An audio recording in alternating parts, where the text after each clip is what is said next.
What do you think of Lewis's moustache? Mad. There you go.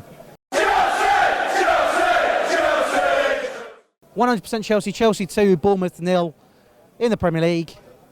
Good result. Yeah, standard. 2-0 win, calm. A few issues. Morata, Phony. He's the biggest phony in the Premier League. I'm just saying this right now. Okay, like this guy. We have to play Giroud from now on. Like bun him. Okay, this guy is gonna cost us the matches. When Giroud came on, you saw that impact. Literally, my guy just like he's a proper target man. Alvaro's like he's flimsy. He could jump in the air, but he can't. I'm just gonna leap to Morata's defence here because I feel like no. Devil's advocate. He played well today. He's improving. No, are you serious? I was in the front row. I saw everything. Okay, all right, fine. That's your opinion. That's fine. I mean, I'm just basing this off of the 54 games I went to last year and the 5 that I've seen so far. That's fair enough. I see where you're coming from. I don't think the system benefits him because put it this way, he was making good runs, but he just wasn't being picked out. Maybe not the correct passes for him. So maybe it's just the fact he's a victim of the system. But, he's scored already. He's off the mark. Development, you've got to see.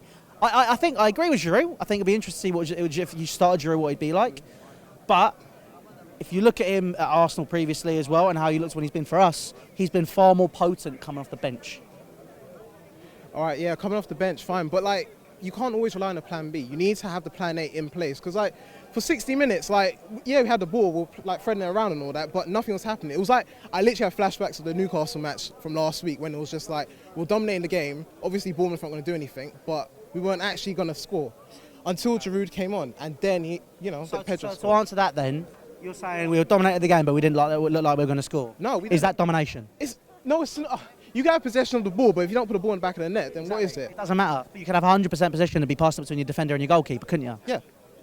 So I mean, I see what you mean, but look at the positives, because I know everyone likes to leap to the negative straight away. He played well. Giroud, we're talking about how he came on and made an impact. Pedro obviously came on, made an impact as well. What other stuff was there that was good to come out of this match? Eden Hazard, obviously the best player this team has ever well, actually Frank Lampard obviously is the main guy, but for this modern era, Eden Hazard's the main guy. Just keep him at all costs, please. And Pedro as well, another goal, literally his third goal in the Prem. I think he's our top goal scorer now. I believe so. Literally, I would not have planned on that. Marcos Alonso looked dangerous on the left. Aspilicueta looks all right. Rudiger and Luiz looks all right. Kepa, he's suspect as well, but, I'm going to give him time because it's a 7-year contract and all that, so, give him time. Jorginho, my guy SpongeBob, soaks up the pressure in the middle. It's on point. He literally soaks up the pressure. He's on point. I like that. That's a good one. He just does everything right. I'm glad we got rid of Bakayoko because that guy was he's another phony, but we won't talk about him. Kante, another thing, the Kante thing is that now he's playing a more offensive role. He's pushing up a bit. Before he would just be holding it down. I'm kind of worried for the later games that might cost us. You probably don't see it now, but go on. Jorginho isn't a defensive guy, as in he's not physically stronger than other most players. So he's not actually going to break up play like that, unlike Kante. So I'm kind of I'm fearful of what if Tottenham come here? What if Man City come here? You know what I mean? So you're thinking if we get put under pressure, you worried that maybe stamina is going to be an issue for N'Golo Kante? And also that high line as well. I'm just worried that because with the Arsenal game, those 2 goals, I know it was just 10 minutes of the first half that we kind of fell asleep. But I'm worried about future games. I'm thinking about long term because we've been thinking about short term for too long at this club. We need to think about long term.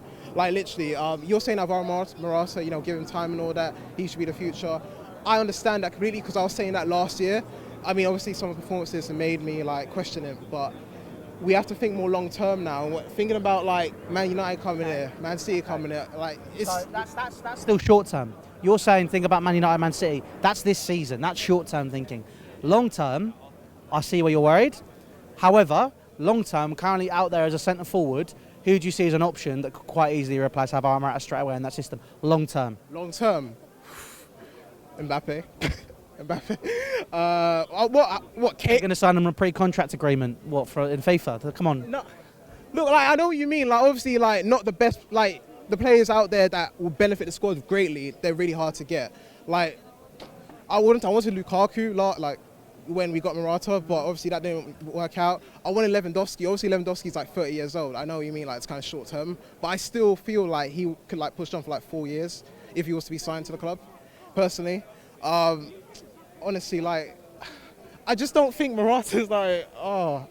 I know where you're coming from saying that he's, you know, you give him time and all that, but I'm fearful, man. I'm fearful. Well, let's see what happens. I guess he'll become some more games this season. So, well, let's have the same conversation at the end of the season. And if he's still crap, I'll concede.